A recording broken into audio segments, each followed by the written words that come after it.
Good morning, everyone, and welcome to the Public Safety Committee work session today on the budget. We actually have 5 items, but we're going to change the agenda slightly. The first item is going to be the Office of Consumer Protection. Then it's going to be the Sheriff, the State's Attorney's Office, Correction and Rehabilitation, and the IJIC, Correction and Rehabilitation Information Management System upgrade, which is really part of the discussion for corrections and rehabilitations. And with that, we thank, first let me thank, before I forget, let me thank Mr. Mia for doing an extremely good packet for us for Consumer Affairs. Let me welcome Mr. Freeman. I'm going to ask the committee if they have anything as opening remarks. If not, we're going to, okay, we're good. Mr. Freeman, did you have any opening remarks? I just wanted to thank you for letting our office take the lead and go first while the other big players can continue to think about what they're going to need to say later on. That's what they requested, to see how this hearing is going to go for you. You understand? Would you please introduce, or they can introduce, who's on the panel with you? Hi, I'm Patty Vitale, and I'm the Investigations Administrator. Good morning, I'm Samuel Buell. I'm the Operations Administrator. Thank you. Thank you for being here. We're going to turn to Mr. Mia to give us a background, please. Good morning, Public Safety Committee. The item before you is covering the FY24 recommended operating budget for the Office of Consumer Protection. The increase in the department's budget is relatively modest. It's about a little less than $150,000 from FY23 approved, a 5.8% overall increase. The increase is almost entirely driven by personnel costs. You'll see most of the cost increases are relatively non-controversial. These are annualization of FY23 compensation agreements, as well as FY24 compensation adjustment. The one item for the committee's decision, however, is a request to add a 1 FTE program specialist to support the Business Education and Registration Unit, also known as the BEAR unit. This actually was requested last year's budget. At the time, last year, a year ago, the department was planning to initiate this new program in September of 2022, which it did move forward on. The position was requested last year but not added. It is again being requested for this year. From staff's perspective, given that the program is up and running and has demonstrated some success, as Director Freeman and staff can speak to in a little bit, staff is recommending this as a priority for the rec list, not high priority. Again, given that the program is up and running, we believe that the position would enhance the program, but at the same time, given where we are at the budget and the overall pressures on the budget, recommending it as a priority. Okay. Well, first off, I want to very publicly say thank you to Mr. Freeman and his entire group. You do so much with so little. It's amazing. And over the years, whenever you've come before the Public Safety Committee, we have admitted that. We have said that. There have been times that we can't figure out how you can do what you're doing, but you do a great job. And I mean that sincerely. I'm fine with the staff recommendations, and I do believe that it should be the one item to be priority rather than high priority, but priority at this point.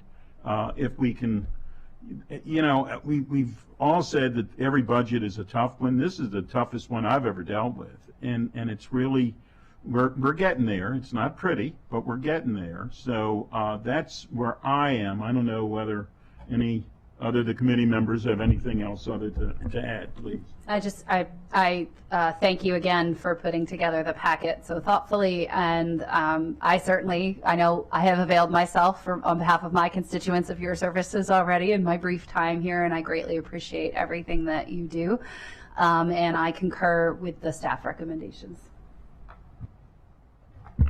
Yeah, I concur as well, and we really appreciate how accessible you are, and know that you do great work for all of us. We want to make sure that you're able to do that, and I concur with the recommendations as well. Thanks. Thank you. Ms. Freeman, you probably learned a long time ago, take yes as an answer. It was good seeing you. Yeah. Thank you very much. Thank you. And you're good where we are. Thanks. The next item up is the sheriff, and of course we'd like to give him a hard time, but please have a seat, Sheriff.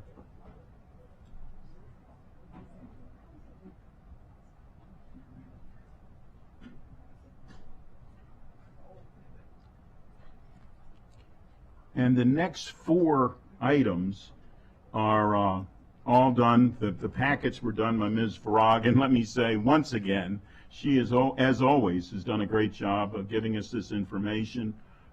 She continues to do that for this packet and every other packet. And I did want to, as we begin, welcome the new sheriff in town. I think this is your first, is this your first budget before us? Yes, that's correct. Yeah. Well, Max, it's good to see you, and it's I think Montgomery County has been well served by the sheriffs before you, and it's certainly being well served by you as well, and your team. Does the committee have anything to add? If not, I'm going to ask the sheriff if he has any opening comments. Well, again, good morning, honorable members of the Public Safety Committee. I appreciate the opportunity to speak with you this morning. I would like to introduce to my right our budget specialist, Mary Lou Wordzik, as well as our FJC director, Tom Mannion. Good to see them, and thank you all for everything that you do. With that, Ms. Farag, did you want to lead us through this packet, please? Actually, I'm going to turn this over to our year-long fellow, Nazifa Hussain, who has helped me with the sheriff's budget analysis this year. Very good. Well, thank you and welcome. Thanks. Good morning, council Good morning. members. I am Nazifa Hussain. I am the year-long fellow with Central Staff to the Council, and I'll be starting off this work session. So for FY24, the executive recommends expenditures of $29,117,657, which is $2,177,445, or of an 8% increase from the FY23 approved operating budget. Moving on to the FY24 expenditure issues, starting with administration. This division covers administrative support for the office. A few functions include personnel and labor relations, training, background investigations, and budget-related functions. In addition, the Sheriff's Office is required to serve court-issued peace and protective orders for petitioners seeking protection from abuse. For FY24, the recommended expenditures are $5,207,318, which is $1,284,231 of a decrease from the FY23 approved budget. The decrease is due to the adjustments to reflect the vacancies and multi-program adjustments. There are currently 20 vacant Deputy Sheriff Level 3 positions and 3 vacant civilian positions. Under administration, the office is requesting a live scan fingerprint system to replace outdated computers and to provide a 3% inflationary adjustment to nonprofit service providers, which Ms. Wordzik can speak more onto. And the purpose of these requests is to increase work productivity.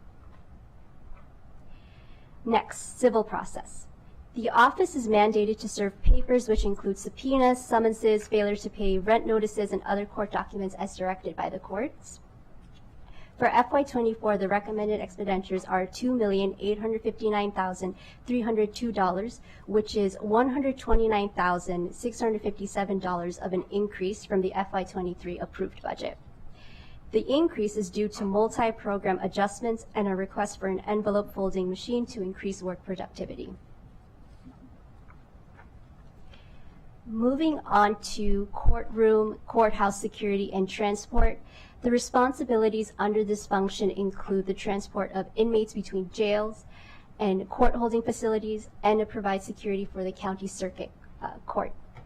For FY24, the recommended expenditures are $13,418,890, which is $2,693,393 of an increase from the FY23 approved budget.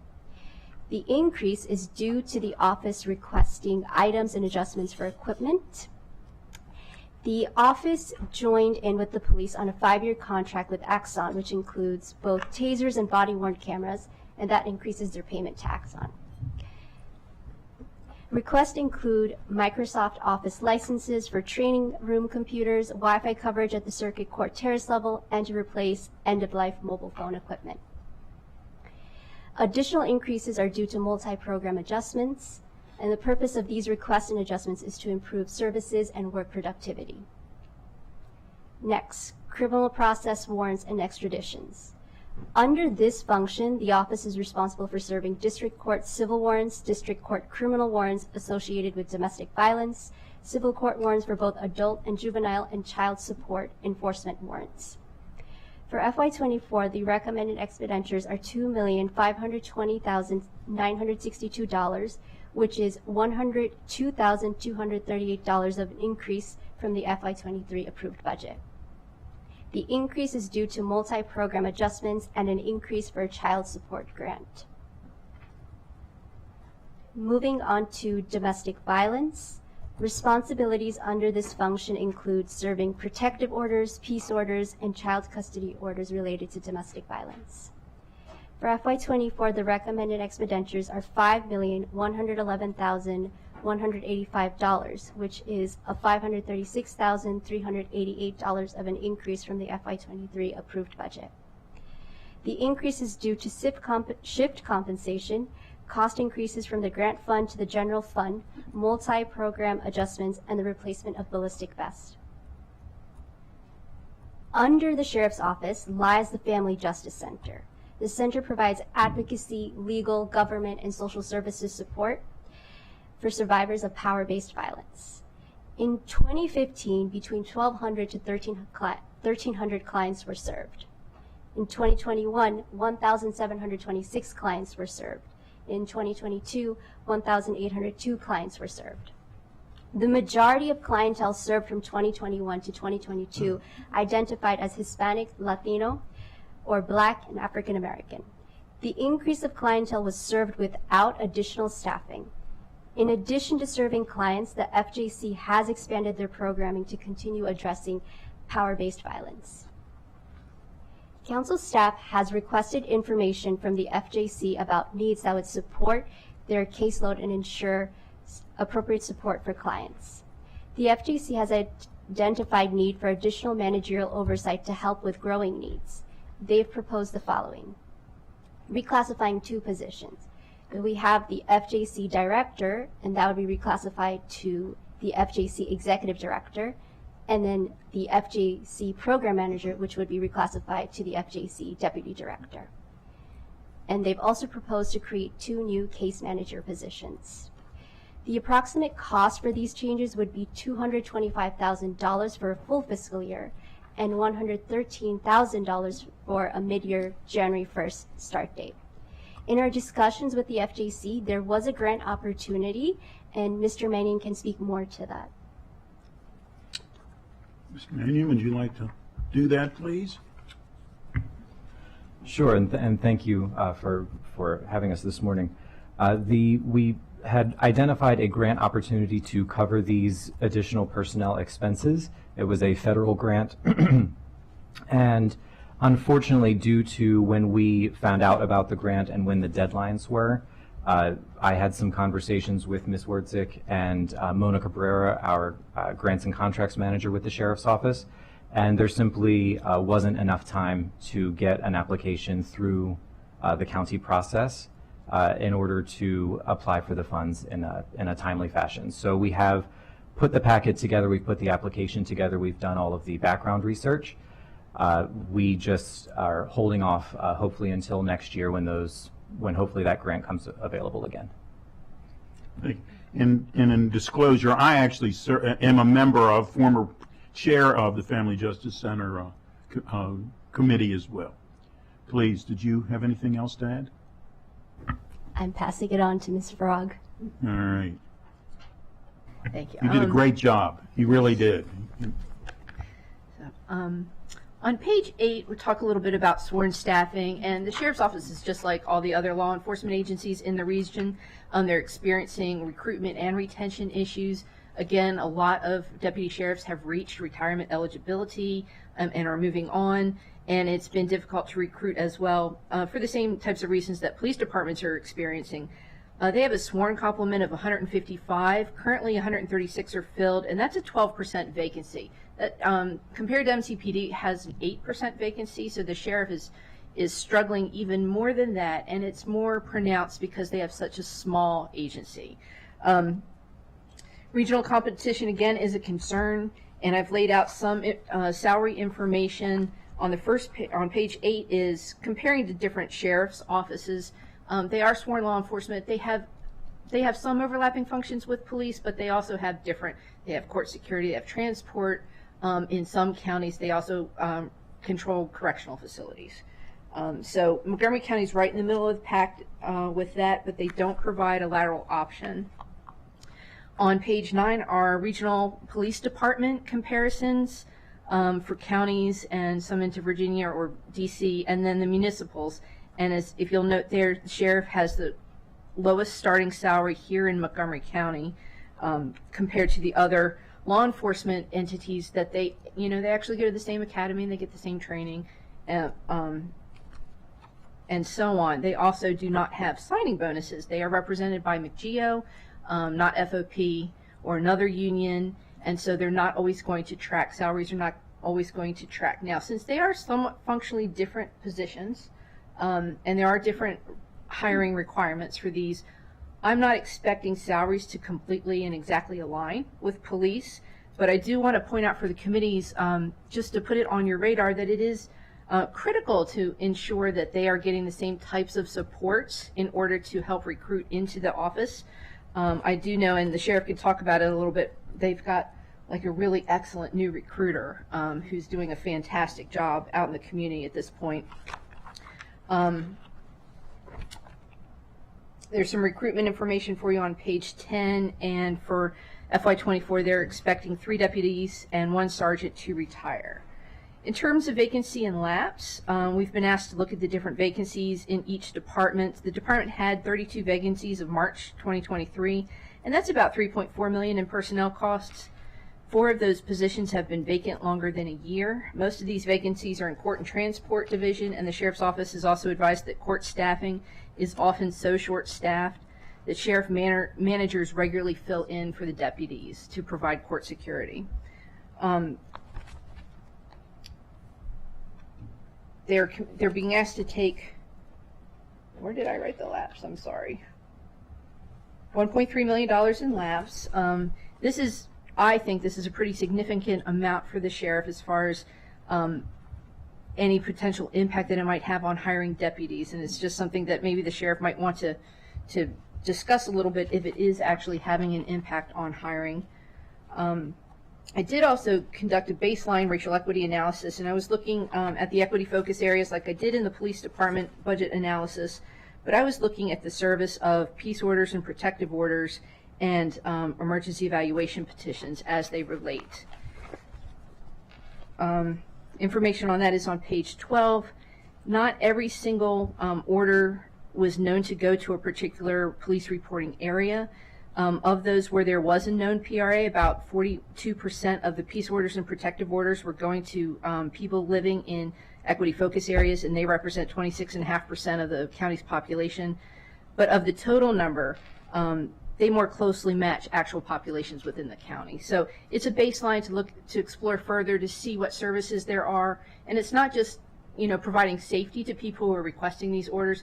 It's also looking and see whether or not there's an educational component involved too, whether or not people know of these types of resources that are available to them. So at this time, given the current budget constraints, council staff's recommending placing all the county executive recommended tax supported increases on high priority reconciliation list. As Ms. Hussain had mentioned, if you wish to look at funding some staffing changes within the Family Justice Center, that's approximately $225,000 for a full year. If you wanted to look at a January 1st start date, that would be about $113,000 for that mid-year start. Given the budget constraints and pressures that we're experiencing, we recommended placing that as a priority item. Okay. Thank you very much, Sheriff. Did you have any comments? I would just note that I appreciate all the work that council staff has put forward this, and certainly all the work that we've had with our partners at OMB in helping us navigate the budget process. Thank you. And thank you again for everything that you do for Montgomery County and beyond. There's always, and Ms. Frog touched on this, but it's always a question, what's the difference between the sheriff and Montgomery County police officer? And of course, every place, and Sheriff, you and I have had this conversation, every place in Maryland, every county has a sheriff's department. not every county in Maryland has a police department, and Montgomery County is extremely fortunate that we have both. You certainly do. You and your department do so very much for all of us. And I am concerned, and I think the committee, they're not a shy group. They're going to tell me whether they agree with me or not. But I am very concerned about the recruitment and retention. I certainly realize that starting salaries is something that comes through collective bargaining, and I would hope that during that process, the next time that process takes place, that air starting salaries for air sheriffs could be moved up. The fact that I guess it was the lowest on the list that you had presented to us, and sometimes we're not comparing apples to apples. I mean, your department does some things differently than other sheriff's departments in the state, but I do believe that would be something that we need to have happen. As far as for the Family Justice Center, I have no problem with the reclassification, the names. As far as I'm concerned, Tom, you've been the executive for a while, regardless of what your real name was, and the same with Smita as well. So I'm fine with that. I believe that, and I wanted to ask you, Ms. Mannion, if we went to January for starting rather than, I mean, the reality is that as slow as we are to advertise, and it's not you, it's our side, but as slow as we are to advertise at times and actually hire somebody, it's probably going to be January anyhow. Are you in agreement? If you're not, tell me, please. You need to touch button. No, I think you're absolutely correct on that estimate. I think it would probably be January anyway, just based on the recruitment process. So if that's, I'm fine to put it on the list that way. And I did note that you wanted the envelope folding. And that was what, $10,000? Is that? I think I'm right on that. I have to go back and look. Council. And I'm fine with that. I believe, it seems like that's strange to call that technology for us, but if it is, and anything that's going to save time and all the hard work that you do, I'm fine with that. So I think I've hit everything I had on my list. Anybody else, please? I did want to ask about the letter folding machine. I know that we have, of course, procurement rules and all of that. Staples has them for like $600. Obviously, we're not buying from Staples. But I wonder if you could just give us some insight into how much time that's saving us, why we're landing at $10,000, and what kind of benefit this is providing. Sure, absolutely. So just as a little bit of background, a couple years ago, there was a state legislative mandate to provide additional information when we serve and mail out landlord-tenant notices regarding the eviction process. So when we receive these normal processes, we actually have to hand fold. This is a little antiquated, but our staff has to hand fold and put these in envelopes. So with these additional notices, which again was standardized by the state, so every sheriff's office has this mandate, we receive those in bulk and we have to insert them into. So this specific machine would meet our needs to provide this information to the residents when we serve these notices. And just in terms of time saved, if you can give us like a sense of what kind of numbers we're looking at. Well, for right now, we shift personnel. So we've been doing a lot of looking at how we can enhance services by shifting staff, meeting our court needs. Certainly, I'm very proud of our recruiting section. I think we are on target to successfully have a large class in June, which is going to help mitigate some of our challenges. But as the council members know, it takes a certain number of months to hire, process, 6 months to train academy, then 3 months to provide field training, that on-the-job mentoring. But to your point, we've had certain deputies in a light duty capacity that we've reassigned to do the manual hand folding. But like anything, any resources spent, it varies based on the number landlord-tenant notices we receive. And to that point, for a lot of reasons that the council members are aware of, unfortunately, there are a lot of these types of cases now going through the district court. And when you say a lot, we're talking about thousands. Okay. Thousands. That's Fortunately, the notable. majority of those do not go to an actual eviction. Right. However, at the starting point, my deputies do have to serve and mail out these notices. So I can't provide you an exact hourly, but I can say that it's a significant amount of time that is spent actually manually folding and inserting this material for the residents. And certainly that time could be better spent in other areas. And as much as we hope that no one is ever on light duty from your department, the reality is that there are times perhaps that you don't have people that are available to do this work. So therefore, someone that is not on light duty would have to do this work if you didn't have a machine that takes the work away. So. I'm fine with that, and I know it's only $10,000, but obviously we're facing a very tight budget, and so I just, for the benefit of our viewers, I think it's important that we kind of do our due diligence and make sure folks understand. And then my other question was around recruitment, just noting, and I'm not sure of the numbers or details of this, Susan, maybe you remember this, but in February at one of our hearings, MCPD mentioned that they have retained a recruitment consultant, I believe, and I just wanted to see if there was a way to coordinate so that we're working, collaboratively and not in competition with our own agencies as we think about, the recruitment issues that we're facing in both sectors. Maybe I'll start with Susan. I don't know the answer to that, but we absolutely can look into that. Okay, So. yeah, that would be great. Just want to make sure we're not working against ourselves and that we're kind of maximizing the benefit. Thanks. I did want to point out as I turn to the other committee member that we are being joined by Councilmember Jawando and his family. It's bring your child to, what is it? It's called today? Bring your kid to work day. So anyone from the Jawando family that would like to help us out, please, we appreciate that, and it's good to see you all. Please go.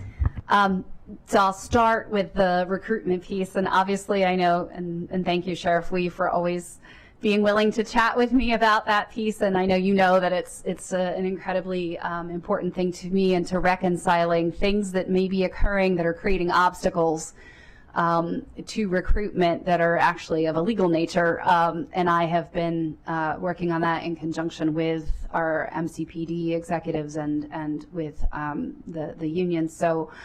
And I do note, just recently last week I raised it again because state statute prohibits refusing certification for an officer who has used cannabis in the past. You cannot refuse, but the Training Commission has not adjusted its regulations, so we're sitting in a very legal limbo place. Called purgatory. Yeah, we're in MPCTC purgatory right now until they get that fixed. So I know that everyone has been working diligently to be creative about making sure we're getting in good candidates and making sure we're following the procedures as they currently stand and doing what we can to fix them to make sure they match the law moving forward. I note in the packet it talks about the number of different protective orders and peace orders you all have to serve, but they're broken out by fiscal year, which is different than other data that gets out there in terms of crime statistics, and the judiciary comes in annual, January 1st through, so you're looking at them quarterly, et cetera. Could you just talk about the difference in what you're seeing in terms of increases with the different types of protective orders that we have available, whether it's extreme risk protective orders, those coupled with peace orders and or other protective orders that you're currently seeing in your office? Oh, certainly. So just again, for the benefit of the viewers, the Sheriff's Office certainly is the law enforcement arm of the courts, although as you've already noted, my deputies are out and about in the community. They certainly may respond to critical incidents, and we partner extremely well with our county partners and our municipal law enforcement agencies. So we receive a number of orders, and I'm going to ask my FJC director, Tom Manning, to talk more specifically. But anything from interim peace orders that are issued out of by the court commissioner after hours, holidays, and weekends, as well as interim protective orders out of the district court after hours. temporary protective orders and temporary peace orders. Again, the different orders basically are determined by the relationship that the survivor or the victim may have with the offender, but they're very similar in nature. And then after going to court, a large number of them are issued as final orders, whether they're final peace orders or protective orders. Now, as regarding extreme risk protective orders that you mentioned, those back in 2018, the legislator passed, it's known as a red flag law. And I will commend Maryland and specifically Montgomery County as a model for service and enforcement of the red flag laws. And we could not do it without our other partners, specifically members of the Montgomery County Police Department. Their investigative detectives play an integral role in that. And for instance, in Montgomery County, oftentimes when we, law enforcement, receive information that somebody may possess a firearm and they're perhaps a danger to himself or others, the option of obtaining one of these extreme risk protective orders or red flag orders is there. It is used frequently, and that is a temporary way of removing a firearm from a situation which could result in serious injury or death. So the sheriff's office, we support our county police partners. They are often the petitioners in those orders. However, the sheriff's office does get involved in many aspects with firearm removal under court order protective orders. And that can vary by a number of cases. I think that information is in the packet as well. Yes, and I want to thank you all for being leaders on the implementation of the extreme risk protective order law, not just here within our county and making sure our residents and folks were educated on what that law is and what it does here in Montgomery County, but for partnering so well with other counties across the state to roll that out once the legislature passed that law. And I know, I was tracking it for a while I was still working with the state, but that many jurisdictions have now been availing themselves of that. And it's in large part to the work that you all did here within Montgomery County. And then, did you want to add to what Sheriff Wee had said? Sure. I would just also add to what the sheriff said, that it's a privilege at the Family Justice Center to work with our partners, our sworn partners within the sheriff's office, and with our other partners within the county and our nonprofits that are also co-located at the Family Justice Center. The sheriff mentioned the temporary protective orders, interim protective orders, and all of those numbers. And not only has there been this huge increase in those orders that need to be served, but the Family Justice Center role is to reach out to every single petitioner if it's an intimate partner relationship. And that's, as was spoken about earlier, the numbers that we're seeing have just been increasing and increasing, again, not only in quantity, but in severity. Ever since the COVID-19 pandemic, the cases involving firearms, strangulation, all of those cases have increased significantly. And that's one of the reasons that we have been speaking about getting some additional case manager positions, people on the front line who can serve those individuals. And if I just, give like a high level overview of the process. So, once somebody seeks the protective order and then the Family Justice Center reaches out to them very quickly and very efficiently to make sure that they have legal services if they're not able to have pay for private counsel, which in many instances they're not, and you're in a bad situation, that they make sure that there's someone available to them to go to court with them for that hearing that follows the interim order that's granted, usually, as you noted, in the middle of the night. So I want to thank you for that. I concur with the recommendations that the staff has made, and I do think that it is important, and totally recognizing that the structure of our sheriff's office is different than Frederick County's, for example, in terms of function and things like that, but that we should have a lateral option available that we don't right now is a problem, and so that's something we should be working toward making sure we can put into place for the future after we wrap up this set of work. So thank you. Thank you, and I'm going to call him Councilmember Mink in 2 seconds, but I do think when we're talking about the red flag law, we have to mention your predecessor, Sheriff Popkin, who was truly instrumental in doing, to make certain that law passed throughout the state of Maryland. And obviously we were always proud of Sheriff Popkin, and we certainly are proud of him on this. And I did want to mention about the Family Justice Center that Montgomery County has been, I think we were, if not the first, one of the first places in the United States to have this type of system.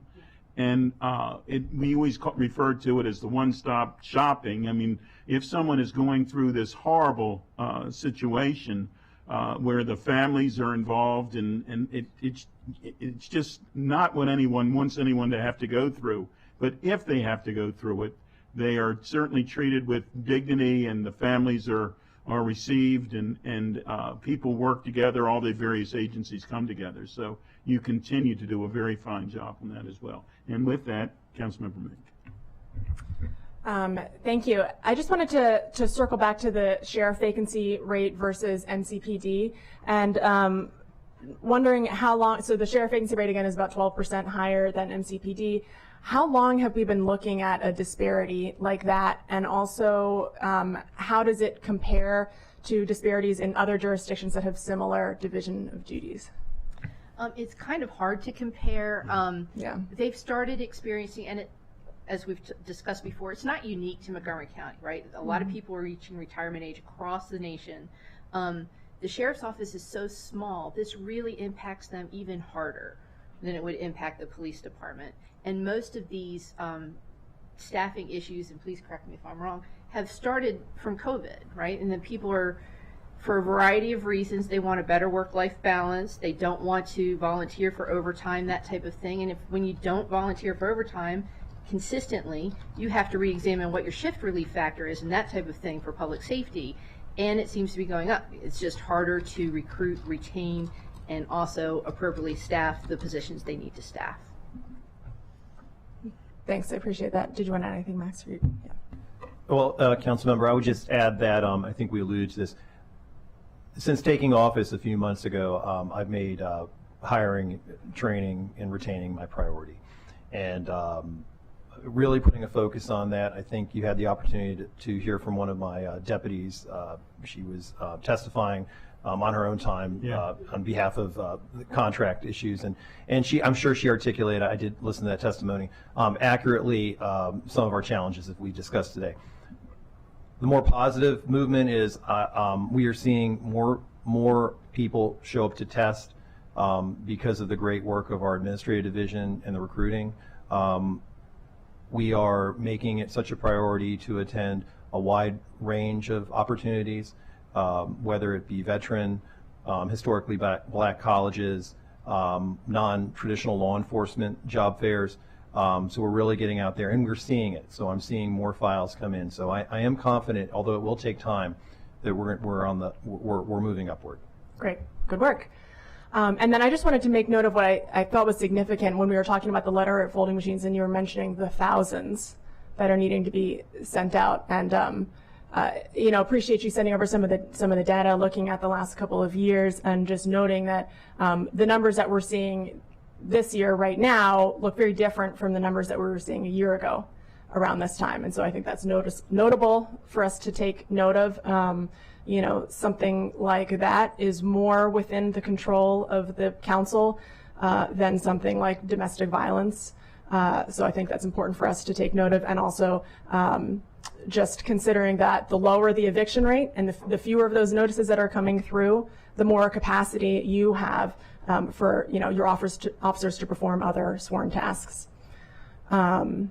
And then also wanted to circle back to mentioning the firearms that you're seeing in these cases. Is there, and this is a question also for Chief Jones, but is there a systemic plan to deal with the firearms issue beyond case-by-case law enforcement response? And certainly that's a question that we need to be thinking about also, but from your perspective, do you have thoughts there, whether it's in regards to your own department or thoughts for us? Well, I will say, if you're unaware, there was some state legislation that just recently passed, and where I believe the state police, we're going to provide additional information on firearms that are seized pursuant to court orders.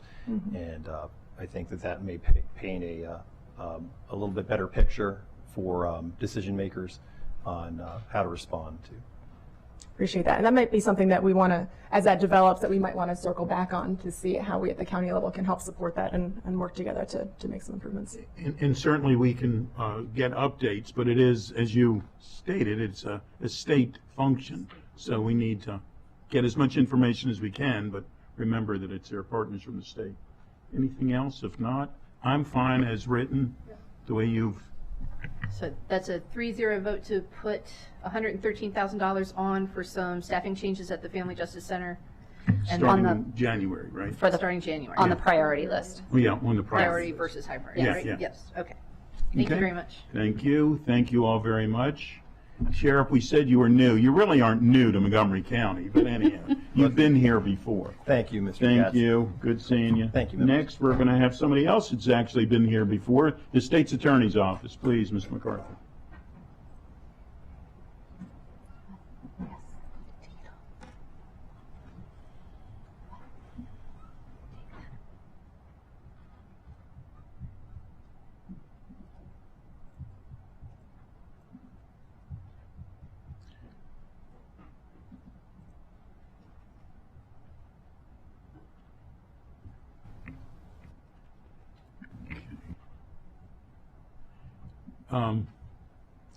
First off, welcome, Mr. McCarthy, and this is, as I say, this is not the first time you've been before the committee, and we're very pleased that you're here today as well.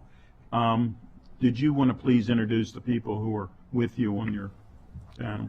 My name is John McCarthy. I'm the state's attorney for Montgomery County, and I'm here with Lisa Russo, who's my, I guess, she runs my office, and she's also my chief budget analyst and has been doing that for a number of years. Please, and if you would like to introduce yourself too, please. Good morning, I'm Eva Acevedo from Moment B. Very good. Any opening comments? If not, we're going to turn to Ms. Farag. Sure. Please. Sure. For FY24, this is basically a same services budget. It's about a 5% increase over last year's approved budget for approximately $22 million. One of the biggest changes here is the fact that they are currently implementing a new case management system that was included in the FY23 budget last year for about $1.1 million. And it's just, it's absolutely critical, and it's tricky too, and the office can talk a little bit more about that if they'd like to, just because there's so many moving parts, and to ensure, you know, the integrity of the data. You're dealing with people who are being prosecuted. You have to make sure that this information is accurate and timely, and so it's a dance to be able to implement that on top of the current system.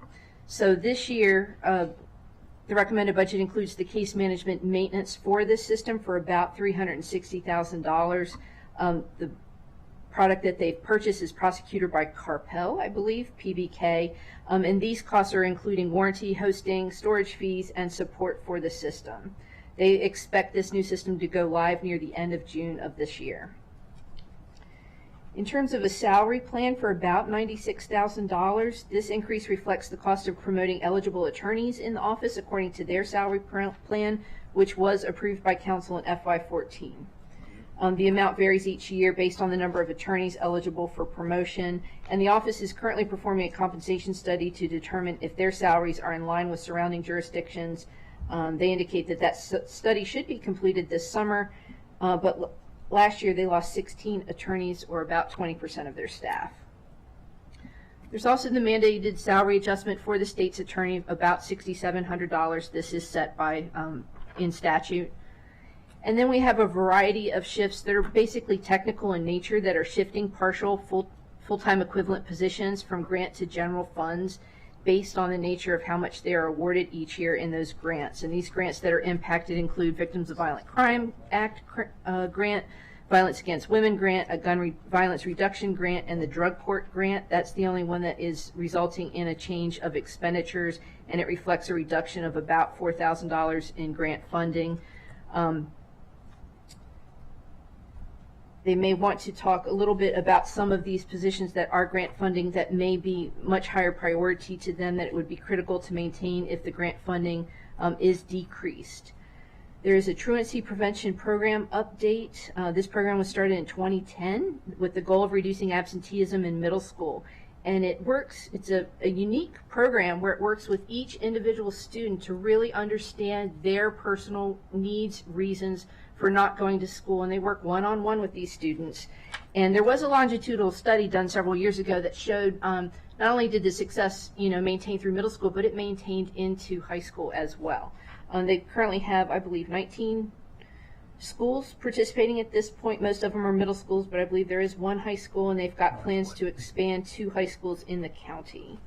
There's some absentee percentages on page 4 for your reference. I know that this is seems to be a significant problem in the county since we've returned to school after COVID. This year, the committees are again placing all tax-supported increases on a recommended reconciliation list, either as priority or high priority. All the increases that are in the state's attorney's budget are either compensation related or they're ongoing contracts and systemic costs. We're recommending approval of the budget as submitted by the executive. Thank you very much. I failed to ask you, Mr. McCarthy, if you had any opening comments. I know that you're never at a loss for words. Please, go ahead. You are correct. I just actually, I'm honored to be here with my colleagues because everybody that's here before you today, we're partners with everyone that was here. Max, who was the last person who testified, there's probably not a day that goes by that I don't speak to Max. Eric Freeman, I was joking with him that he was going to take all the money that he went first. Yeah. But if we have wonderful partnerships with consumer protection, with the sheriff's department, with the police department, and we do not do this in a stovepipe kind of a way. There's a lot of collaboration that goes beyond these agencies, and I know that the acting corrections officer, Mr. Stevenson, is here, and quite candidly, I just want to say welcome to him and the new warden, and I'm just thrilled that we are reopening the PRC, which has been a huge Pre-release center. At a public meeting yeah, I had, Councilman Mink, I mentioned that we needed to reopen the PRC. It's a traditional thing we absolutely need, and we're also going back to we led the state in diversionary programs for many, many years, but our ACS program has been on hold since COVID hit us too. So besides congratulating him on the position, getting those 2 things will really make my operation and reduce your prison population very, very significantly if we can transition people back into the community with jobs and housing. And that's what the PRC does. Thank you. And I always like to say the government, we don't always have to just use initials. PRC stands for Pre-Release Center. But, I think I'd like to very publicly thank you and your department and all the other people that work with you on your diversion program. I visit the graduations, I guess is the right term, for truancy court and drug courts and mental health courts and the list. And your department, your area has certainly worked hand in glove with these various places that when someone does have these issues, and we unfortunately have that in our community, when someone does have these issues, you work with them to get them to a better place without being incarcerated. And you were talking about the pre-release center. I used to go to that before COVID. We would go 4 times a year to chat with the people who were in there using those facilities, and it's remarkable how we don't. They at times they get lost in the shuffle that you just expect the right thing to be done for someone that's coming back to the streets, and we'll talk about that with Mr. Stevenson in a few moments. But it needs to. We all need to make certain that not only is it the right thing to do, but from a budgetary standpoint, which we're talking about today, it was my understanding, and Mr. Stevenson certainly knows more about it than I do, that it costs around $40,000, Ben, is that about right, per person to incarcerate them? And I always call that the first cost. That doesn't talk about the cost to the families, that it doesn't talk about the cost that someone is not working and being productive, and what it does for that situation. And if we can get someone to a better place so that they don't come back to be incarcerated, etc., how much better off all of us are, not just from a heart standpoint, but from a budgetary standpoint. So anyhow, I applaud you for everything that you're doing, I'll turn to my colleagues, please. My big focus is the truancy program. Yeah. Okay. Yep. Well, I know I have a lot of different things that in your bucket that are of interest to me, but in particular right now, and especially because they have had these open lunch periods at the high school. I see you shaking your head. As a parent and watching sort of kids eloping from school, because you can see it, and I have raised this with Dr. McKnight, and she was very candid that the program had sort of fallen off during COVID, of course, right? And every teacher had their own set of problems with who is or isn't on Zoom. That was its own, a set of things. But now that we've been back, and this is the second full school year, and that has not been in place while they've had other things like policies for open lunches, but not enforcing the policies. Therefore, there are a significant number of kids who may show up in the morning but don't show up in the afternoon because as soon as lunch hits, they're out the door and they never return to the campus. I'm just asking for a commitment to helping figure out, one, of course, reducing truancy occurring from overall, but two, having input from your office, from our law enforcement partners, and from the school system working directly together to make sure that any policies or provisions that they put in place to allow students to engage in those kinds of more social opportunities, which are good, are either able to be fully enforced or modified so that we are not creating the secondary consequences that we're now seeing. Because I know some of the schools that we have certain student populations where they account for over 50% of the chronically absentee student body, which is indicative of a bigger, broader problem within the community. So, please do update us on that progress. Please let us know, in terms of logistics and how that's working, what else might be needed in order to get there, because whatever we can do to be more preventive results in a better outcome, because that results in the students receiving their education as intended and then hopefully not having any other contact with the criminal justice system moving forward. I can tell you, and John, you're going to jump in, but I can tell you when you go to their graduations, the sense of pride of the person themselves, the young persons and their families is remarkable. It really is. Go ahead, please. Well, first of all, I think you've been at every graduation, Mr. Katz. I think you've been at every single one. I haven't been a truant. Not as a member of. Yeah. But and by the way, let me just say, some of our greatest challenges in the community are in the minority communities because they're disproportionately represented in many instances in the cases that come to my office. That's just a fact. Having said that, and Mr. Katz knows that, and when you go to our truancy graduations, 90% of the children that we are servicing my anti-truancy program, which I started in 2010, are kids who are black and brown. And we don't cherry pick these kids, by the way. And these are kids that have been identified by the school system as chronically truant. And we have, I think, the last time I knew the hard number, somewhere between 8,000 and 9,000 kids are chronically or habitually truant in our school system. That is a staggering number.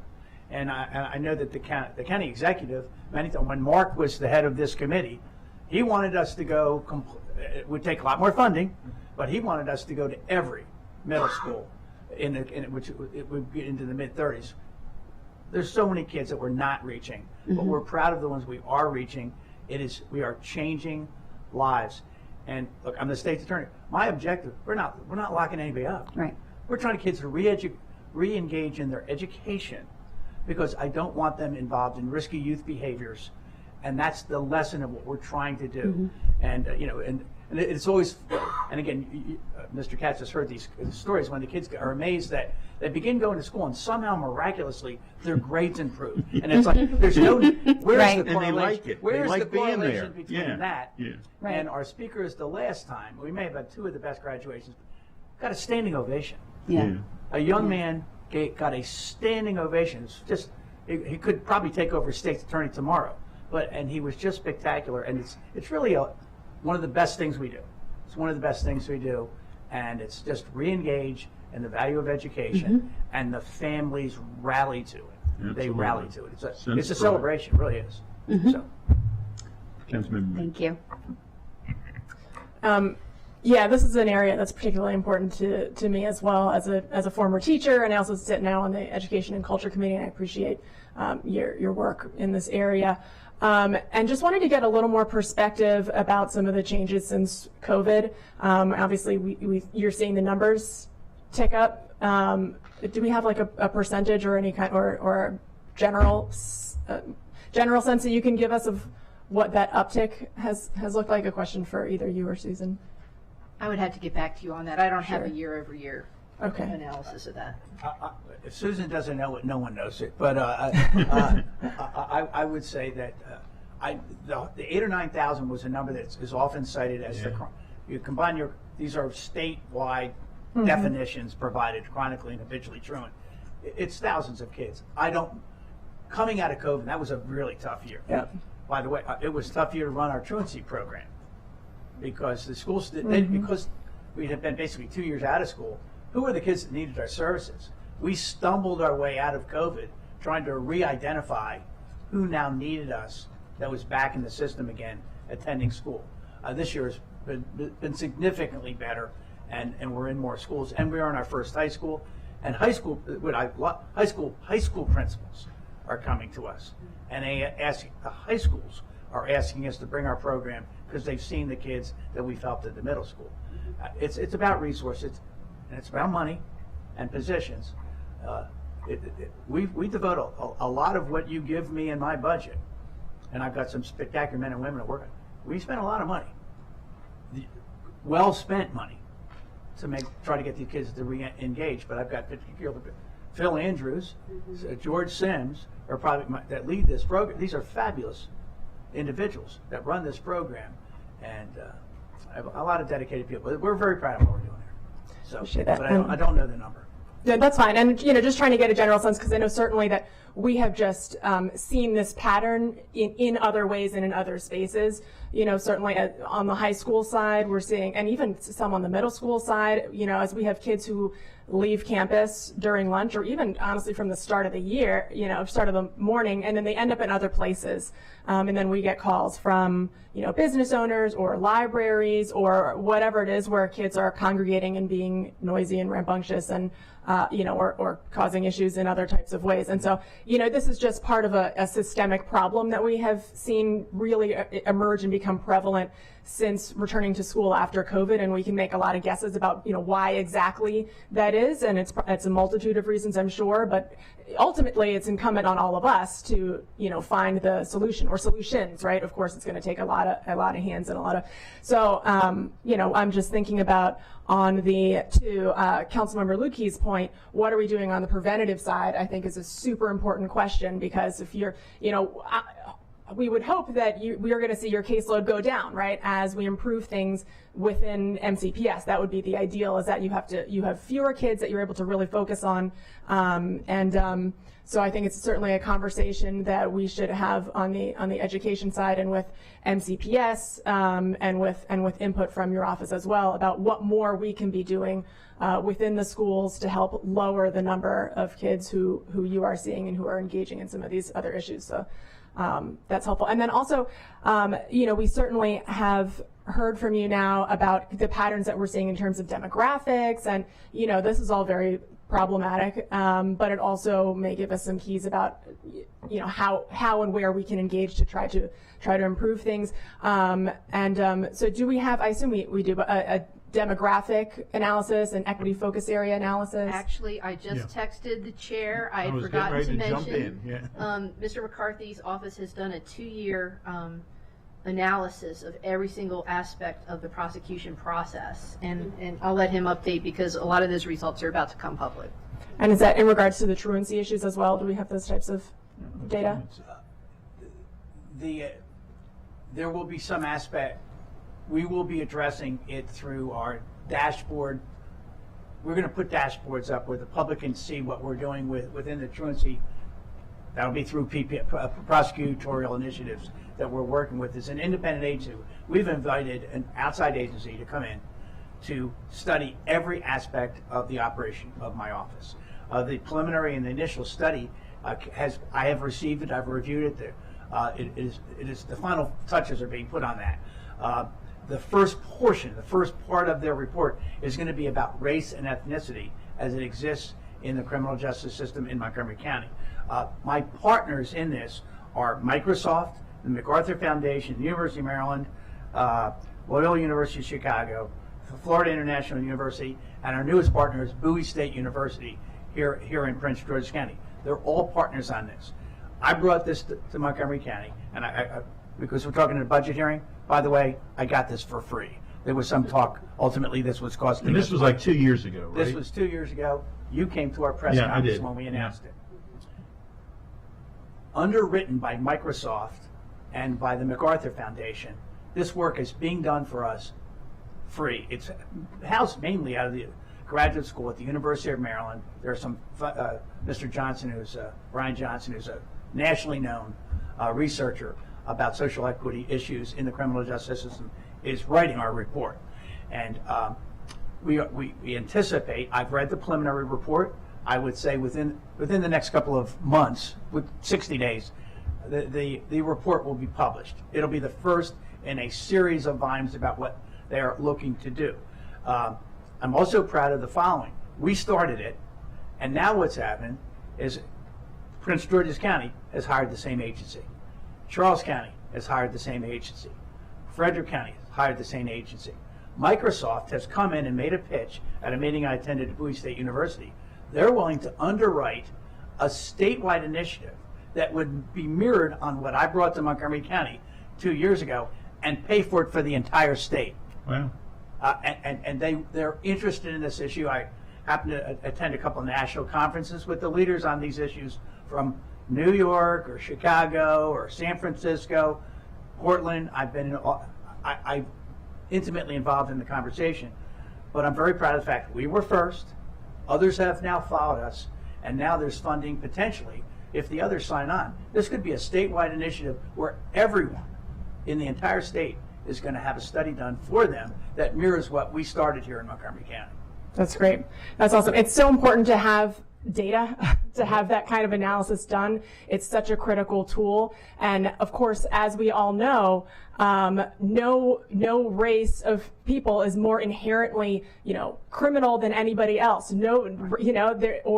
Less dedicated to education or any of those things. So when we see disparities in numbers like that, that's telling us that there is a flaw in the system, probably multiple flaws in the system, that's important for us to address. And so having that kind of data can help us, as long as we're all willing to really face that reality and say, hey, this is just the reality of a system that we are working to improve upon, then we can use that as a tool to go through and find where are we falling short, where can we fix things, and improve those outcomes. Because when we see those disparities, I think it's important for us to remember that means that we need to, we've got fixes to make, and there's a whole spectrum of steps along, whether we're looking at the truancy issue or other issues, a whole host of steps along the path of somebody's life where they are or are not interacting with our various government systems. And so there's a lot to look at to try to identify where we're falling short or where we're doing the wrong thing. And so I really appreciate that effort.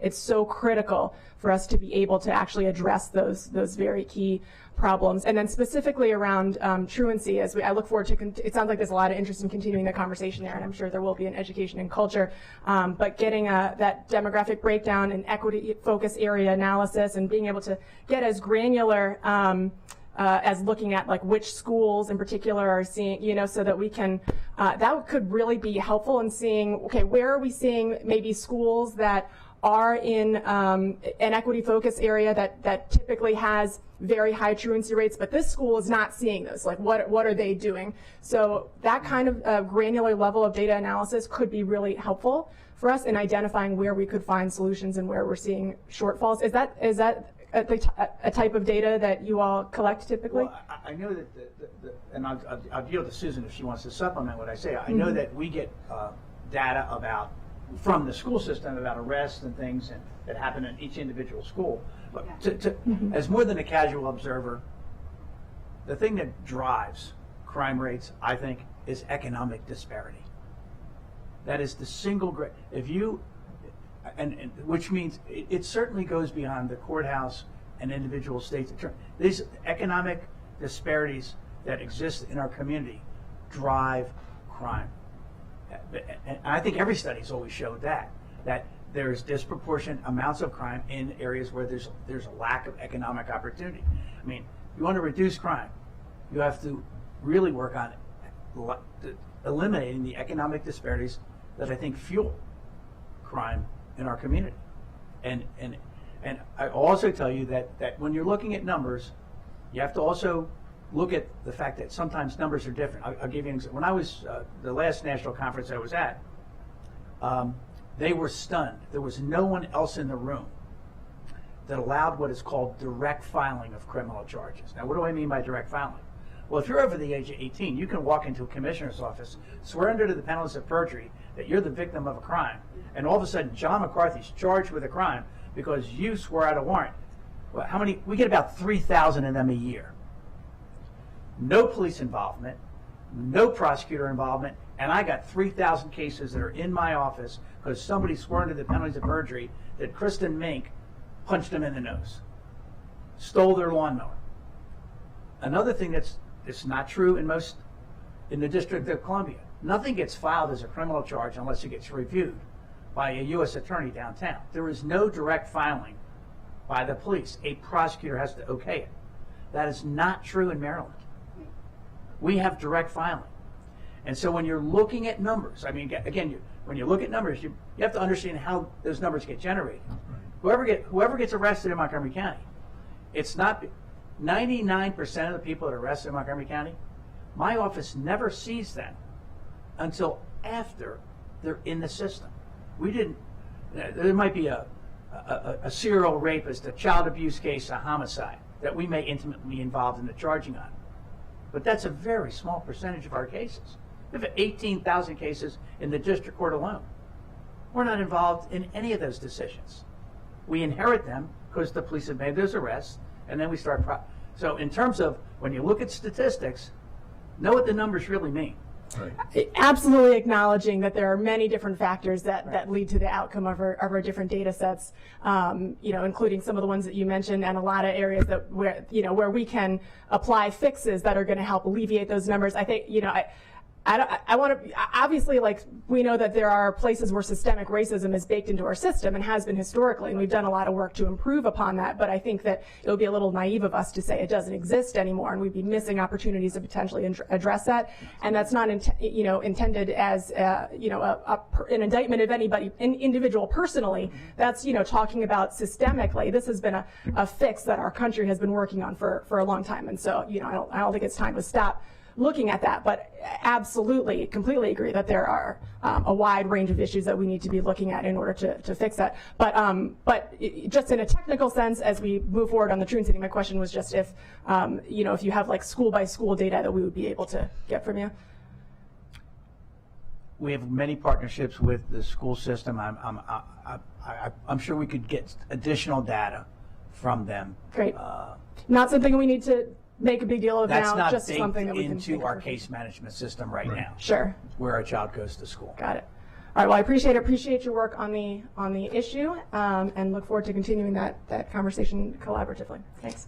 Thank you. Councilmember Luke. Yep, so I'm going to ask you a question about the case management system. Okay. But Good. yeah, so turn your page. Let's get to that. Let's get to that I'm section. on that page. Okay, good. But before we do, I just did want to point out, and I'm really excited about the project that you've been working on with Microsoft, but I did want to point out that there is a state agency that does have all that data, both in the education, workforce, the juvenile justice system, Department of Human Services system. It is linked by individual. It's unit record level data, and it is used for multi-factor statistical analyses. So if anybody wants to look at their reports, the website is mldscenter.maryland.gov, and that's for the Maryland Longitudinal Data System Center. Just in the 2022 legislative session, there was a corrective change that now allowed them to get criminal record information from the Department of DPSCS. Sorry, I always acronym soup. Department of Public Safety and Correctional Services. I promise not to say the acronyms without the full names. And so that is, you're training me well.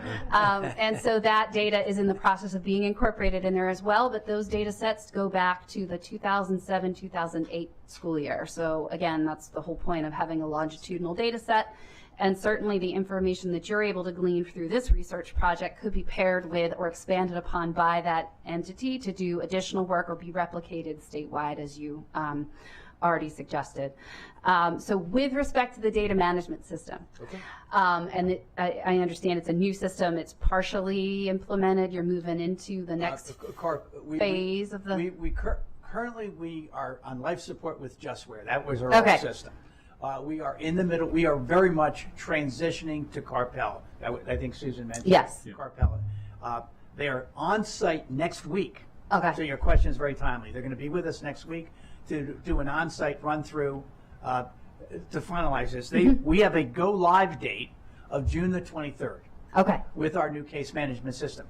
And when we started this, the study that we have been discussing earlier, and starting a new case management system. Initially, I thought, oh my God, we're taking on too much. The reality in hindsight, sitting back a year later, is perfect timing.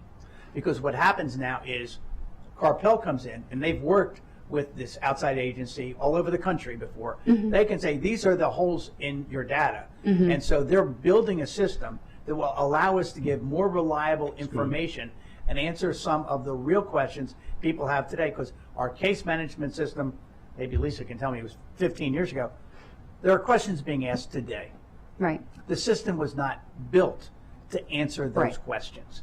It was, and now we're building it so we can give more sophisticated and appropriate answers and be more transparent. And the marriage of Carpel coming in at the same time PPI is doing the study has been a perfect marriage. It's coming.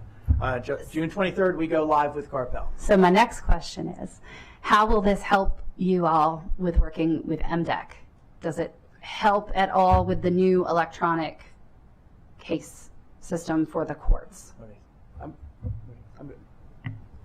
It will help if I'm not the most technical of people, but my understanding is that there are going to be interfaces between the circuit court system and the district court system that are going to be supported by PBK. So I think it will provide some efficiencies for us. And then in terms of because it does sound like this tool is customizable in a way that's, beneficial to all of you. Right. Once it's implemented in terms of the contract that you have with them, does it have agility built in so that should something else need to be added, whether to make it synthesize better with MDEC or whether it's a matter of functionality for you or an update to state law that requires you now to report out on something, because we all know how it goes. So is that in there? Is that something that you would be able to do easily? Or might that be something that we would end up seeing again down the pike because there would need to be changes made to that system in order to accommodate legal changes or legal functionality across systems? I'm not certain. I'd have to look at the contract again. My understanding of it is that yes, there is some ability to, there are upgrades built into the contract, but I don't know how agile it is. Okay. Just something to think about, given, technology changes a lot faster now than it did 15 years ago.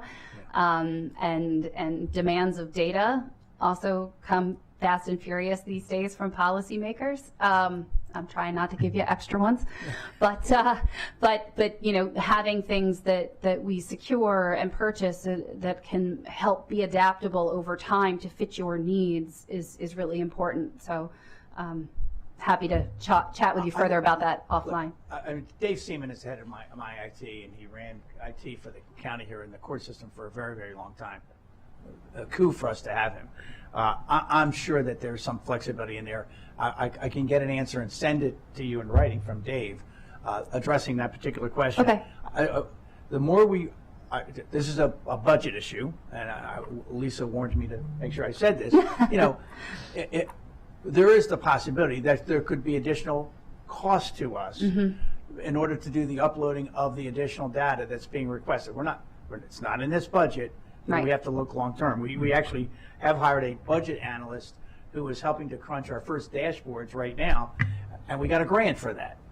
Montgomery County taxpayers are not paying for that either. We have a grant for basically the first 9 months, and which we think is going to be renewable at least one time. But ultimately, this will be, if you want this product and you want this information, somehow at some point in time, that's going to have to be added to our budget. And I know you're not going to be shy, but it would not behoove any of us if we didn't get the updates that are needed. So if it's a budgetary issue, even if it's not during the budgetary discussion, we should know it and so that we can be advocates for you as well. So, okay, good. The council staff has recommended approval of the budget as submitted by the executive, and I am fine with that as well. Are we got 3 yeses? Are you? Okay. Thank you very much, Mr. McCarthy. It's always good seeing you and your team. Thanks. And the last group that we're going to be seeing, Mr. Stevens, come on down, please. Yeah, we need the music. Yeah. Maybe we don't. Yeah. We should have a Plinko board. Yeah. Yeah. Drop the slot down the You get it in the middle, you get your budget. Yeah. If you get in the middle. Oh, I heard.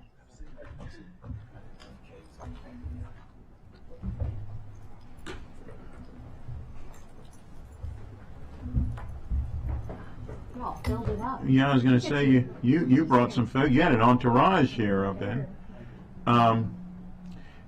Good. It's still good morning. Good morning, Mr. Stevenson, and I know you're the acting director. We welcome you and appreciate you being with us. And if you could, have each one of the people on the panel introduce themselves, please, so that everyone is aware.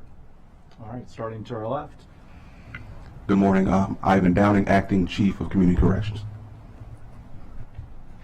Good morning. Stephen Murphy, Division Chief of Medical and Behavioral Health Services. Frederick Abello. Yeah, you got to turn. Yeah, there we go. Thank you. Frederick Abello, Warden of Montgomery County Correctional Facility and Detention Center. Good morning. Kate Beckley with Management Services Division, Division Chief. Rachel Silverman, Office of Management and Budget. Seamus McNamara, also Office of Management and Budget. Okay, very good. Well, welcome and thank you. Any comments from the committee? If not, we're going to ask Mr. Stevenson if he has any opening comments, and then we're going to turn to Ms. Farag. Sure. Good morning, everyone. Ben Stevenson, Acting Director of the Department of Corrections and Rehabilitation. Happy to be here with my team here, the large entourage that we're appreciated to be here to tell you a little bit about our budget. We thank you for having the opportunity to review any questions you may have about our department and the services as we move forward. And as we turn to Ms. Frog, we did want to mention, and it's been mentioned a couple times already, how pleased we are that the pre-release and reentry services center has reopened. And I know that was a priority for you as well, and it was more difficult than we wanted it to be and that you wanted it to be, but at least it is back in fruition. And with that, we'll turn to Ms. Farag, please. Thank you. For the FY24 recommended budget, this is an increase of about 6% for the department, with total expenditures around $78 million. I just gave a little bit of an overview because corrections they're a little bit complex in how they manage a variety of different client needs. It is a 2-jail system. The pandemic has been quite disruptive to operations. When you're dealing with a confined population, there are myriad pressures as far as making sure people stay safe and they stay healthy, and that's both for the incarcerated individuals as well as staff at the institutions. As everybody knows, at the beginning of the pandemic, the department closed the pre-release center, PRC, when the state began imposing COVID-related restrictions on communities, including business closures and quarantine measures. The courts pivoted at that point to provide remote hearings when possible, and corrections had to modify its operations to better accommodate those. One of the shifts that they did was shifting some of the PRC staff up to MCCF and other places to make sure that they could handle the remote hearing requirements that the court was imposing. The average daily population fell the first year of the pandemic, but it has steadily increased over the past 18 months. The current average daily population now exceeds pre-pandemic levels. It also reflects an increase in community violent crime and is reflecting, and Mr. Stevenson can speak a little bit more about this, the housing needs of housing a population that has some acute mental illness issues, other physical issues, and some crime issues. If there were more than one person involved in a crime, they need to house them separately. If there are, I haven't heard too much about any gang-related crime at this point, but if people are the members of the same gang or opposing gangs, they have to be housed separately. So this creates a bit of a juggle as far as making sure people are appropriately housed. The department has just reopened PRC, as everybody has talked about, and has gradually shifted eligible individuals to that facility. When they first opened, I believe they shifted 10 persons over, and there are currently 19 people there. So the first expenditure issue I wanted to discuss is increasing employee behavioral health supports. You have already seen that in various public safety budgets. This one includes a therapist for $88,000, a psychologist, part-time psychologist for $53,000, an employee support unit, CISM peer support stipend for $16,800, and now I have to find out what CISM stands for because I can't remember the. Critical Incident Thank you. Assessment. Thank you very much. So, Corrections currently has a team of 14 employees who provide peer support and who will have an opportunity to earn this stipend. Just briefly mentioned reopening the pre-release center. That actually saves about $450,000. The PRC is a 144-bed facility, and it provides evidence-based transitional services to soon be released sentenced and incarcerated adults from the county's 2 detention centers, but it also takes individuals from state and federal prisons who are also returning to Montgomery County.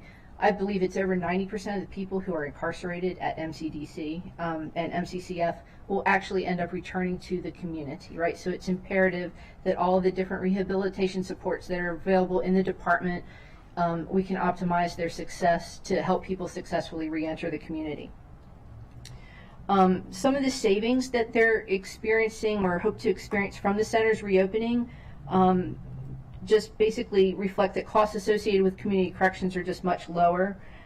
Having the pre-release center up and running will also permit more opportunity both at that location and MCCF, which is Montgomery County Correctional Facility up in Boyd's, to have more programming available, and that'll allow residents to accrue more good conduct time and hopefully shorten their sentences. MCCF just reduced COVID operational restrictions last month. The facility can now house residents according to risk rather than medical conditions, and this allows the department to open additional programs. Opening these programs again promotes incentives and rewards for good behavior and lessens fights, assaults, and potential loss of good conduct time due to disciplinary actions. The next item is enhancing recruitment advertising to assist in filling difficult to hire positions for $35,000. DOCR is not immune to all of the staffing and hiring pressures that all the other public safety departments is seeing. This funding will be used to help increase recruitment advertising around the region. We have 2 items that are addressing a deficit due to significant inflation. One is for food services for $630,000. The other is a pharmacy deficit due to significant inflation as well for $200,000. These are they're deliverables that must be delivered right into a confined population to ensure that they have healthy food and the medication they need to be healthy. The department's advised me that these are it's not a fixed contract, it's by unit, multi-unit, so prices fluctuate all the time as far as trying to get either food or prescription medication. So that's the reason for these increases at this point. The nurse retention bonus to support critical department operations for $34,000. This recognizes the difficulty recruiting and retaining corrections nurses and increases a retention bonus by another $1,100. Since COVID, I mentioned briefly the number and the acuity of incarcerated individuals with mental health concerns has increased. At one point, corrections had 35 individuals at its crisis intervention unit in MCCF, and it may be helpful if the committee asks some more information on the drivers behind this increased mental health needs of incarcerated individuals, including an inability to secure appropriate beds for emergency commitments at the state level in state health facilities. The next one is replacing inoperative body alarms for custody and security staff for $33,000. I think that's pretty self-explanatory. The Community grants are moving from a non-departmental account, NDA, to their base budget, to corrections base budget, and this reflects an increase of $16,686. There's also the 3% inflationary adjustment to nonprofit service provider contracts, and that will increase by another $6,800. There is a technical adjustment related to this, an 8% inflationary adjustment to nonprofit service providers that was inadvertently excluded from our council action last year in FY23 for about $9,700. There's a contractual increase for inmate coveralls for $5,000. And then I have some vacancy and lap discussion on pages 5 and 6. They currently have 78 vacant positions, and that shows a FY24 budgeted amount of about $8.3 million. Of these 78 vacancies, 19 have been vacant for over a year, representing about $2 million in budgeted expenditures. And the recommended budget this year is about that same amount at $1.9 million. That's approximately a quarter of the budgeted vacancies, and it's obviously closely aligning to the long-term vacancies. And there are charts available for you to look at, page 6, and showing different divisions. Obviously, MCCF has a large number of vacancies, which are often correctional officers, which are difficult to recruit at this point. I'm not sure if the PRRS vacancies are reflecting PRC at all, or is that? We have 9 vacancies for resident supervisors, Okay. similar to correctional officers. Okay.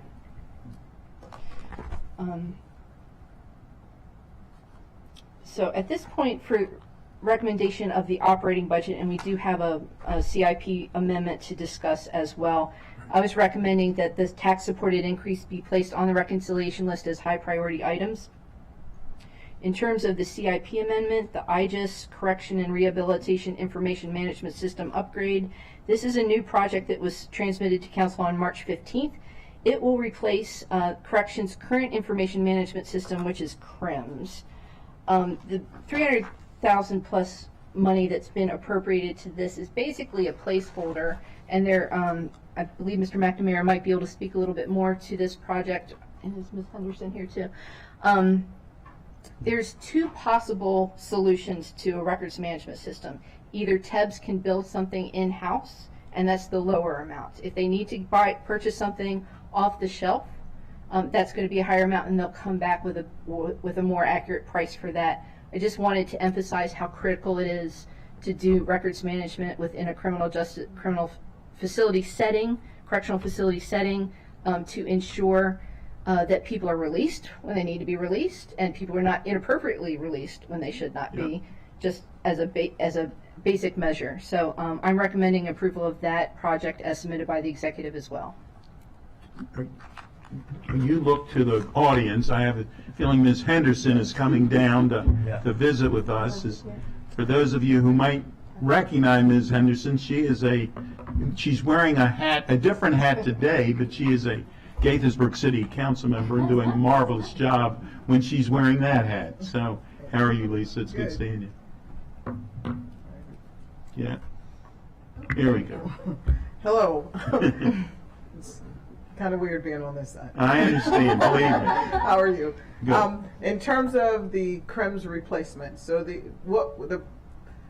place we are right now is we're doing an assessment of whether we can take what we have today and upgrade it to the point that we can resolve the security issues and resolve functionality so it presents a solution that's more applicable to the processes and procedures that occur today.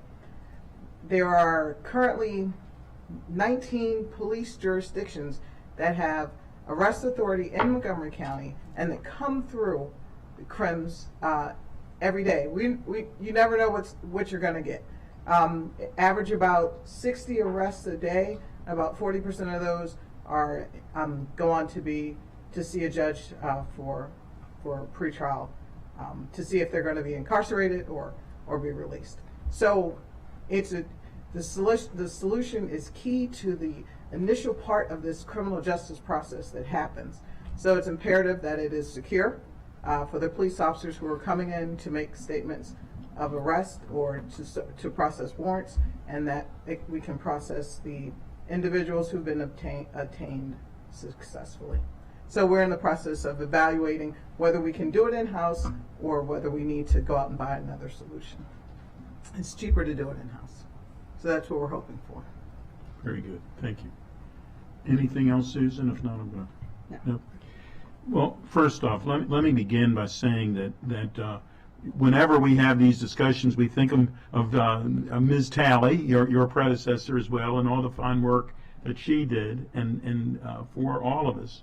And of course, we're all very concerned about the vacancies, and we need to figure out what's the best path forward for that.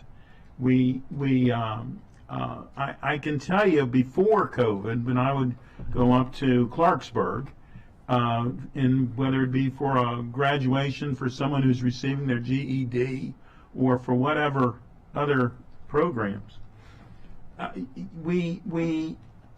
it was always my concern, and continues to be my concern, that once during one of those graduations, the speaker said to the crowd that we want no U-turns. We don't want you back. We want to make sure that you get your life in order, and that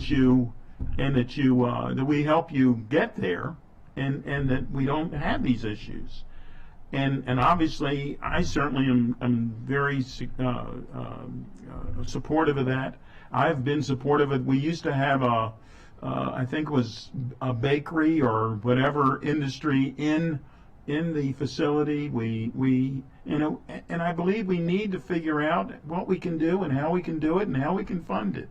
Because getting back to that original conversation that I had with Mr. McCarthy, if we're spending $40,000 to keep someone incarcerated, how much better off are we to spend the money to not have them incarcerated, for not just themselves but for their families and everybody else? So I'm gonna you know where I am on that. I do agree with the bonuses. If that is going to help us get to get people back. I know part of the problem for the pre-release center was we couldn't get nurses, and we need the pre-release center. To Ms. Frog's point earlier, if 90% or whatever that number is, people who are incarcerated, if they're coming back to our streets, we want them in a better position than when they left, and that's what we need to do. We need to invest in ourselves, to invest in into the community. So I want to say very much up front, I think you do a terrific job. I think you're dealing with a population that won't be there, but we need to make certain that we continue to treat people with dignity, and that they can get themselves back to a better situation. Please. So I wanted to ask you some questions about the food services provision, knowing that as explained in the packet, that this was more on an annual basis and not a multi-year kind of situation, so there's fluctuations. Can you tell me about why you might not be pursuing a multi-year agreement for food provision that would be a cost saving overall in the long term?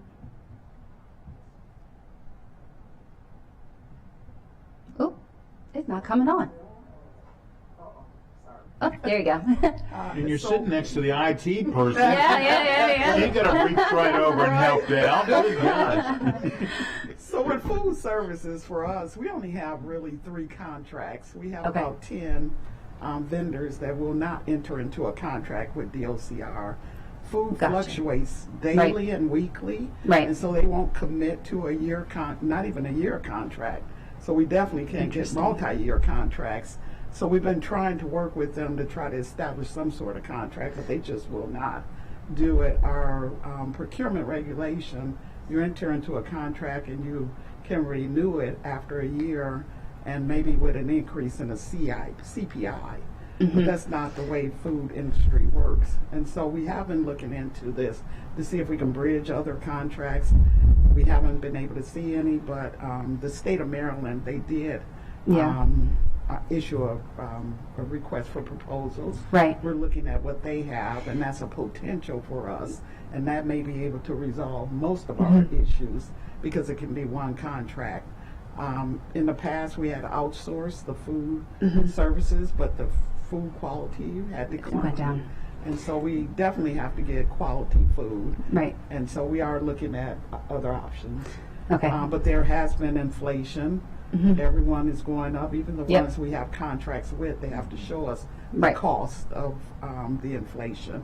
Right, yeah, I know all the basics have gone, I mean, just anybody can see it just by going to the grocery store. Everybody knows that, yeah. The reason I asked that was because the state has traditionally done multi-year agreements, and I don't know specifically what the, what the provisions are that would allow for things like that change. So if your staple goods like eggs and milk go up, how they account for that adjustment within the contract, but they have typically done multi-year agreements, although they did one where the RFP went out and they took the lowest bidder and then they couldn't deliver. Right. So, sometimes it's not always, the best way to go, or sometimes you have other problems, but I just wanted to raise that to see what might be possible. Yeah. And again, that would make your life easier too if you have to do less of this ongoing back and forth in order to make sure you're getting the things you need to operate day in and day out. And then my next question is from Ms. Henderson. It's about the IT stuff. So, understanding the need to, you want to be cost mindful and see if there is a way to do it in-house. Can we do it that way? Obviously, making sure that anything we do, that any patches, updates, everything that needs to happen is done timely and regularly, because that's where, in the universe of things that go sideways in the cyber world, that's where those things tend to have gone. But again, to the same point I made with the state's attorney, with the issues surrounding systems that talk to one another well and work well together, just making sure that whatever you do, whether it's TEBS doing it in-house or whether you do end up deciding that you need to put an RFP out for a vendor's solution, that it's going to work and be compatible with the other systems, both here in the county and with the state for data transfers you have to do with them. Absolutely. Thank you for the question, and completely understand and completely agree that any vendor that we bring in for this first point of contact with the offender, that data reaches out to a lot of other systems. And to make sure that whatever solution goes in place does the same thing, successfully reaches out to those systems. I want to also say I'm very fortunate to have the same team that implemented the CREM solution still with me today. So, and that built those associated solutions. So I'm very fortunate to still have that staff on board today. That is amazing to have that institutional knowledge there and to know and grow and help you all grow moving forward. So that's great. Thank you so much. Go ahead, please. Yeah, I wanted to mention again, as we mentioned when the sheriff was in front of us, that of course everybody's seeing staffing issues in this field, and just want to make sure as much as is possible that our own agencies aren't working in competition with each other. And so just suggesting that I think it would be worthwhile for there to be some efforts to collaborate, noting that everybody's looking for funding for advertising. We've got MCPD, who I believe hired a consultant around this. Just want to make sure that that there's some kind of connection happening there, because if you imagine somebody who's interested in coming into this field, not everybody is envisioning themselves doing the exact same type of work, and we have availability. We have a whole menu of options here, right? And so if that one potential employee is not interested in the one option that they're being presented with and they walk away, well, they might have been interested in working with another agency that has a different set of responsibilities, a different training program, a different pace, whatever the case may be.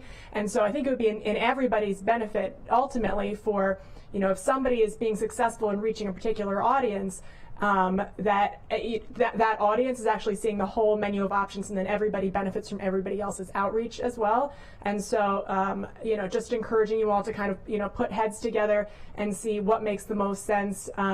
Obviously, we're going to be in competition with other jurisdictions, and there's salary questions there, but I think that there's potentially ways for us to be more effective in Montgomery County in other ways also. And then also wanted to just circle back to the good conduct time. because, obviously with it being on hold for a couple of years because of the programming, I mean, that's just so tragic on so many levels there. Obviously we're ramping back up now, but are there any ideas for alternate or additional programming or other creative ways to help speed up accrual now to make up for some of that lost time? Any thoughts about that we should think about for next budget season, or anything that you're looking at enacting now? Any thoughts on that? Yes, I'd like to. The good conduct time, the loss of that is, now that courts are back to regular sentencing and dockets are normal, you're seeing the convergence of, the lack of staffing, the increase in the population, and we're bringing programs back on now. And when we were keeping everyone safe in a medical capacity, and now we're trying to grow a reentry, it's still going to be a slow grow. We're going to do our best to fill the pre-release center, or to give the opportunity for those that are eligible and can benefit from it. From an opportunity standpoint, our Deputy Warden Yoakum in our jail is our programs Deputy Warden, has been increasing programs to larger levels, and literally this has started about a month ago, and so we are being as aggressive as we can within capacity. But we do believe that if we do not address staffing in unique, robust ways, we are going to have limitations on how far we can go with our reentry. And our reentry is as large an arm as it is to keeping people in a safe environment, and making sure that those programs are available. As you see, some of our existing challenges also with the acute mental health population that we are experiencing, from those that are committed to state hospitals that have no beds. Some of these individuals that we have, and it's gone as high as 39 at one period of time. These folks are very, very sick. They need help, and sometimes they are doing behaviors that are costing us an extraordinary amount of overtime, behavioral handling plans, and a lot of stuff people don't see outside of here, but we do it with professionalism. We do it with giving as much service as we can within our capacity. And so since Director Talley left, former Director Talley left, who did an excellent job keeping our jails and our system safe, we are now moving towards a direction of getting as many programs as we can. And so we were able to get the pre-release center up. To date, right now, we have 19 residents that are in that program. We are transporting about 10 each week, and our programs are getting reassembled, and we're very, very proud. We're working with Montgomery College to get our GED program back up and running, as well as our digital literacy, as well as the jail is also opening up their groups, cognitive behavioral therapy groups, library services, GED services as well. So we are really proud and looking forward to going into a different direction. To answer your question is, what could we do for time lost? One of the things when I look at the data is, most times when the courts weren't moving, nothing was really happening, and so most of our population is pretrial defendants. So there's not much that can be done until that sentencing happens, because that's when the kind of clock of good conduct time starts. But we are exploring opening up every opportunity we have inside of our jail to give everyone an opportunity to, again, how do you want them upon release? And we want them better. We want to work with them and reduce our recidivism. If you notice in our packet, our recidivism, prior to COVID, we started a recidivism study to look at the cohorts of those that are arrested and how and what that recidivism looked like in each year. We need to get back at looking at those metrics and looking at our data, because our data is going to be able to tell us the good work that we do and whether it's tied to our evidence-based services. So we expect to be able to provide more information as we now start to get back to normal. Well, I appreciate your focus on that and your continuation of the good work by your predecessor. And it sounds like there's definitely consistent interest up here on this particular issue. So we look forward to working collaboratively with you to keep us on the leading edge of that work. Thanks. Thank you. So, for the bakery program, not that I want to just keep hitting on that, but on the bakery, have you? I would like last year's budget, to right? give you an update, because we do have an update. I'm shocked that you'd have thought of that, Ben. Go ahead, yeah. The update is this: the person that was hired to conduct the bakery program starts May 8th. Great. So they've got through background, you. starts May 8th. It's an 8-week curriculum. And that's going to be upon the review of the new instructor, of course. And it's supposed to be, we would like it broken down into 2 modules, so it would be baking of cakes, etc., and then bread. Right. So that's what the plan is right now. Case management is already vetting incarcerated persons to attend this program, so we're already ahead of it. Good. And welcome as one of the new guys here. Thank you. From, I guess your background was Philadelphia and Baltimore, and now you're going to have the better life in Montgomery County. I was going to say, it sounds like you were on the same route I was, because that's where I came from originally. Yeah. Very good. I'm fine with as submitted, including the CRIMS system. Are we all? Yes, I want to accept staff recommendations. Right. All right, thank you. Thank you. We're good? With that, thank you all for everything you do, and we sincerely appreciate it. And with that, we are adjourned.